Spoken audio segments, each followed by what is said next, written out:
Pope Francis just became the first leader of the Roman Catholic Church to ever visit Iraq. What lasting effect will this trip have in the region and for Christian minorities there? And as the Chinese communists continue to crack down on religious and human rights, what should the U.S. response be? Joining me to talk about this and much more is Director of the Center for Religious Freedom at the Hudson Institute, Nina Shea. Nina, the Pope's 4-day visit to Iraq was intended to encourage the Christian population there, who have been, as you know, as we've been reporting for years, decimated by the war as well as the splintering of society. The Pope was also there to nurture ties with Shiite Muslims. Speaking to a packed Church of the Immaculate Conception on Sunday, Pope Francis had this to say to the Christian community: the road to full recovery may still be long, but I ask you please not to grow discouraged. What is needed is the ability to forgive, but also the courage not to give up. Iraq has seen its ancient Christian population shrink drastically, Nina, by about 83% since the U.S.-led invasion toppled Saddam Hussein in 2003. Now, given the current climate in the country, is it possible for Christians to return to their homeland? And how do you think Pope Francis's words resonated with them? Well, I think that the visit was extremely important to the people there. I'm hearing from the Christians in Iraq that it meant a lot to them, a lot in terms of solidarity and encouragement.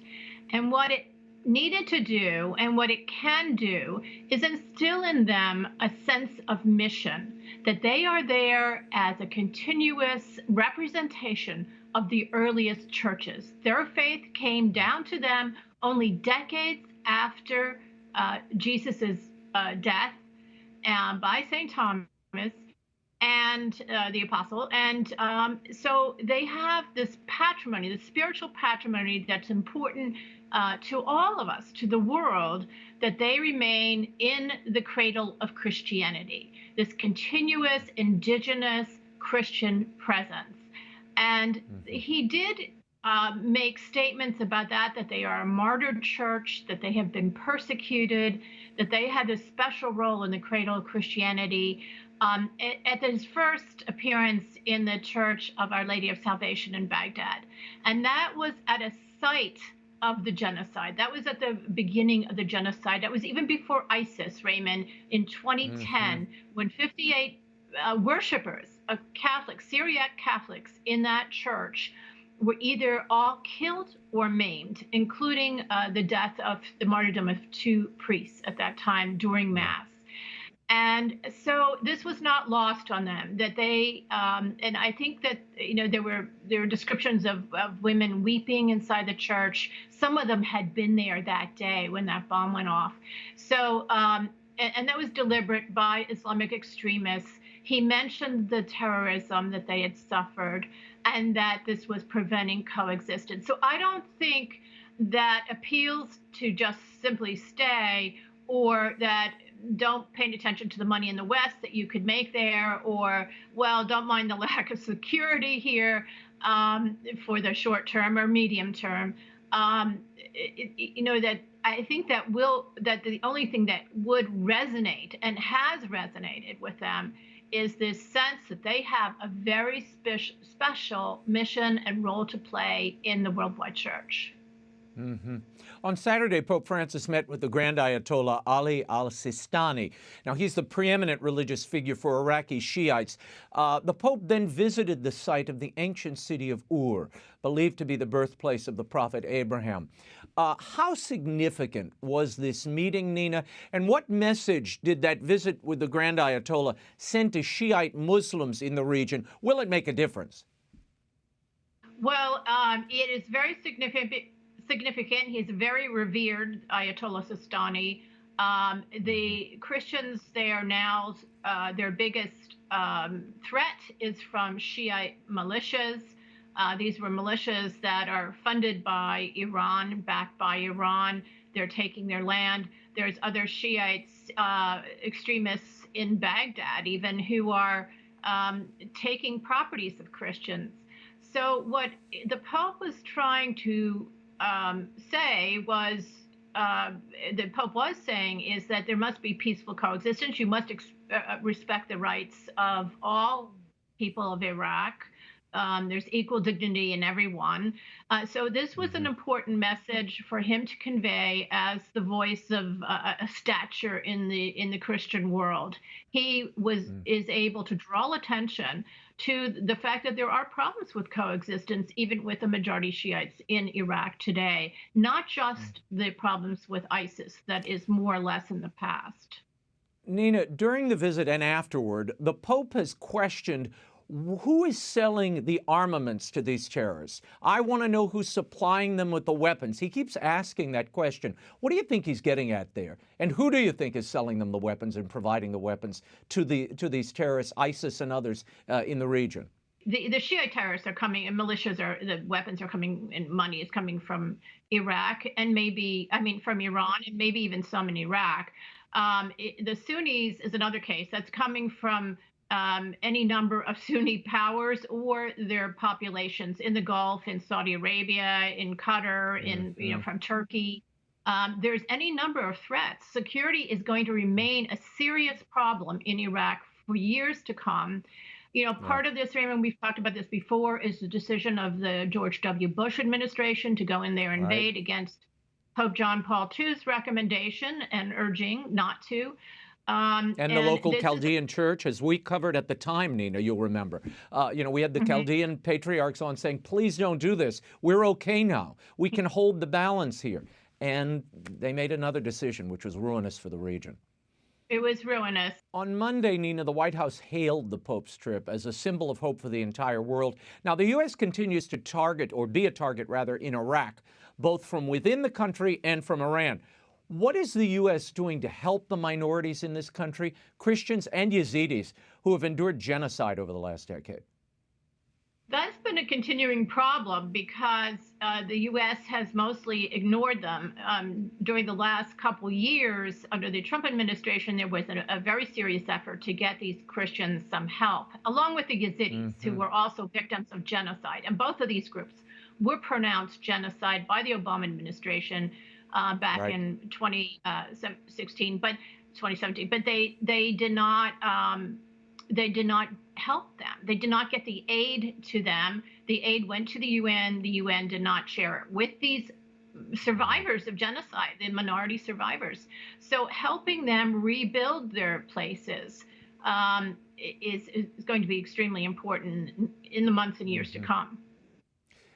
The Iraqi government has passed a bill including Yazidis as well as Christians in some restitution. As a result, they're saying, of the Pope's visit, it had been hung up for a while in their legislature. It looks like that moved forward. So we have one tangible forward-moving gesture there, at least on the part of the Iraqi government. That's a good thing. I want to move on to China. Every March, the Chinese authorities and President Xi gather to rubber stamp policies approved by the Communist Party leadership. This year, one of the top priorities is to close down dissent in Hong Kong. Loyalty to China's Communist Party will be key to deciding if a Hong Konger is a, quote, patriot, a senior Chinese official said Tuesday. Now, the Chinese government says these new laws are needed to restore stability and plug loopholes that accommodate what they call anti-Chinese forces. Now, Nina, they used COVID to ram that security law through in Hong Kong. Is this the end of the pro-democracy movement and demonstrations that we've been seeing for years in Hong Kong?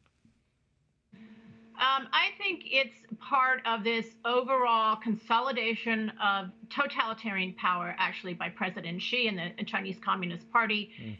We're seeing a genocide in the Uyghur area of Xinjiang in the West. You have the Hong Kong anti-democracy movement being crushed step by step.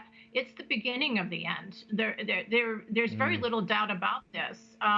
The churches are terribly repressed, and there's going to be new laws there on May 1 enforced to repress the churches even further. These laws, these new rules, Raymond, ban all people, all minors under the age of 18 from exposure to religion. Not just Christianity, but including Christianity. They can't go to Bible schools. They can't go to Mass. They can't receive the sacraments. They can't be educated in the faith. What is that going to do to the faith in a generation or two from now? They force the entire Catholic Church into the so-called patriotic church, where they're supposed to uphold the Communist Party principles. There's no role for the Pope in the appointment of bishops under these new rules. Yeah, I mean, it's really troubling. And look, this is another place where the previous administration, the Trump administration, said there's a genocide going on here in China. This is apparently a designation that both President Biden as well as Blinken, the Secretary of State, has agreed with. Here's the question. There are now calls to boycott the Beijing Olympics in winter of 2022. What do you make of those calls? I think something drastic like that has to happen. I would prefer to see the Winter Olympics moved to another democratic country so that the athletes don't have to pay the price for this. But it's how can you have an Olympic game celebrating and the world celebrating China while there are in the backdrop concentration camps and a genocide taking place? It's unfathomable. And it would be, I feel, if the world averts its eyes to what is obviously a genocide, which the U.S. government has declared it, Canada's parliament has declared it, other countries have, the U.K.'s parliament is considering it now. So there are a number of, this is catching on. I don't see how the human rights regime worldwide can even survive if this core principle of never again will we tolerate genocide it goes by the wayside. If that is discarded, if the world averts its eyes, human rights is finished. I agree with you. Yeah, but we hear that all the time. Never forget, never forget, never forget.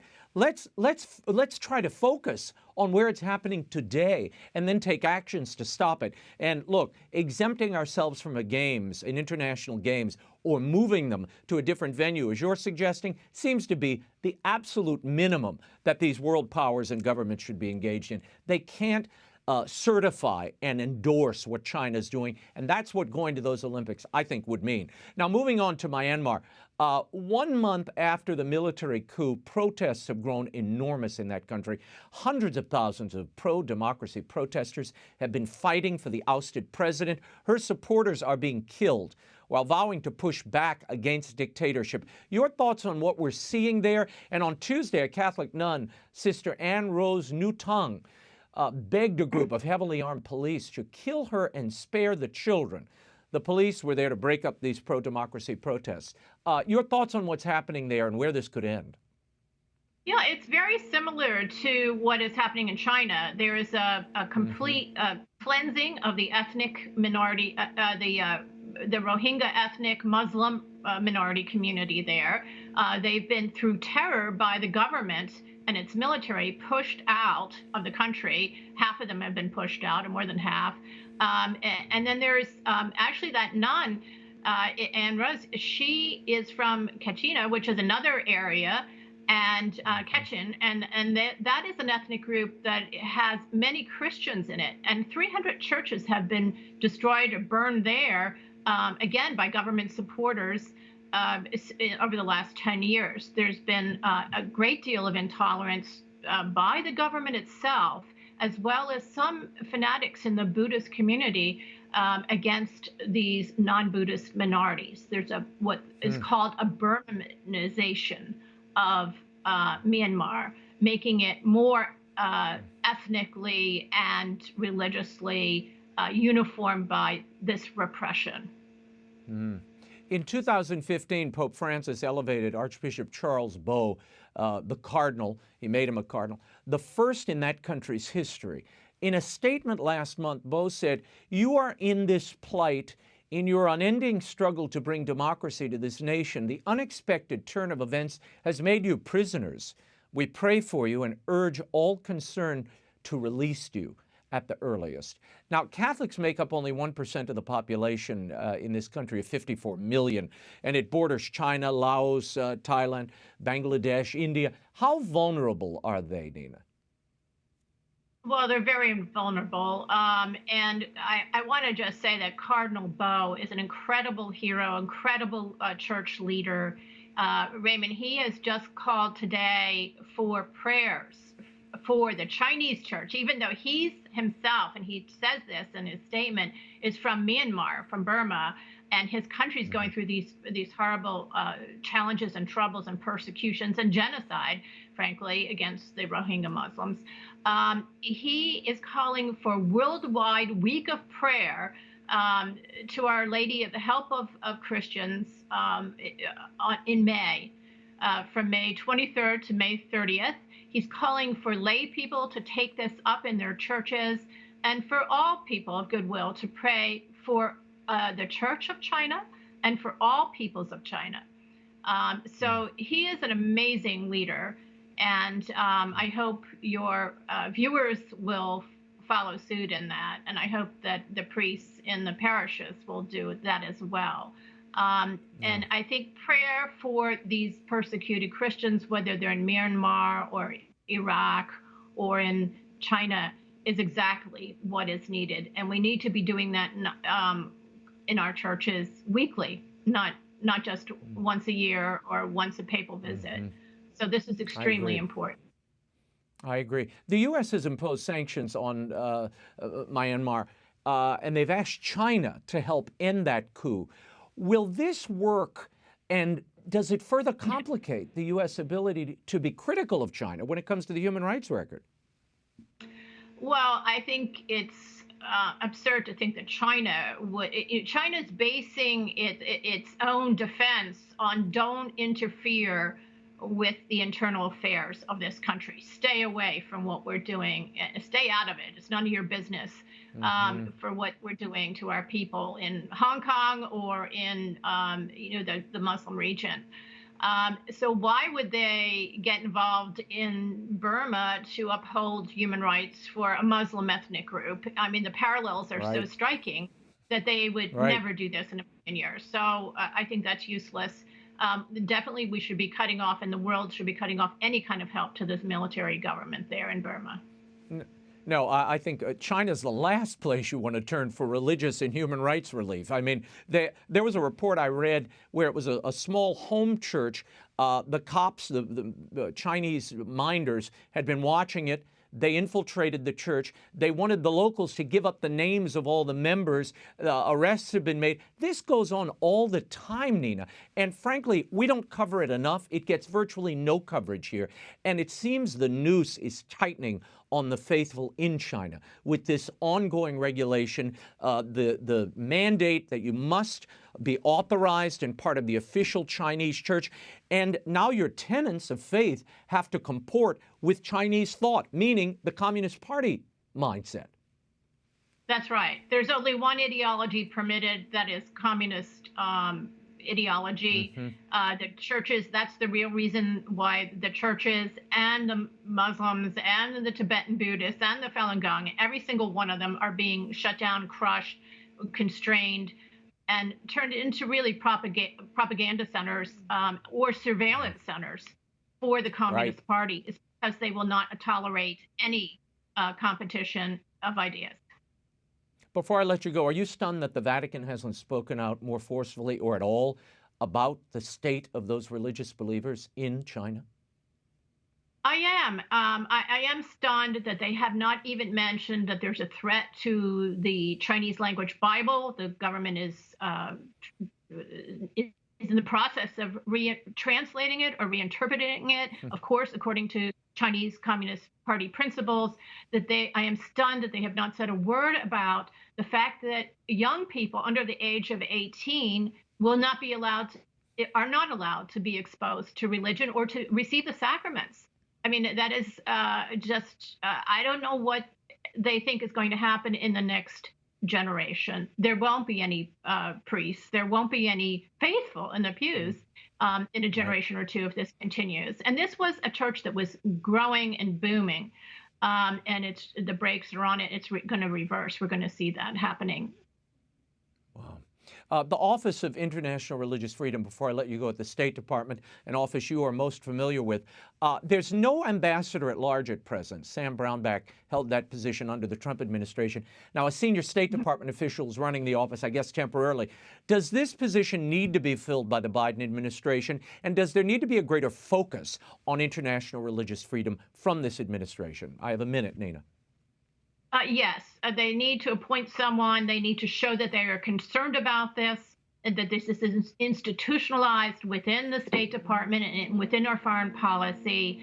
I have a deep fear, Raymond, that that the green policy, the green energy, that climate change is going to be traded off. That human rights and religious freedom are going to be traded off for those goals. That we're going to partner with China. That we're going to have confidence building measures with China on green agenda issues. And those confidence building measures for Beijing is going to be no silence on what is happening on human rights and human dignity and religious freedom. Mm-hmm. Yeah, well, it looks like the administration is already prioritizing that green agenda, a gender agenda, as putting that on the forefront of foreign policy. And Christian persecution, religious rights are sort of put on the back burner, if at all. Nina Shea, we will leave it there. We'll certainly check in with you in the days ahead. Nina's reporting on the persecution of Christians all over the globe can be found at hudson.org. Nina Shea, thank you for being here. Thank you, Raymond.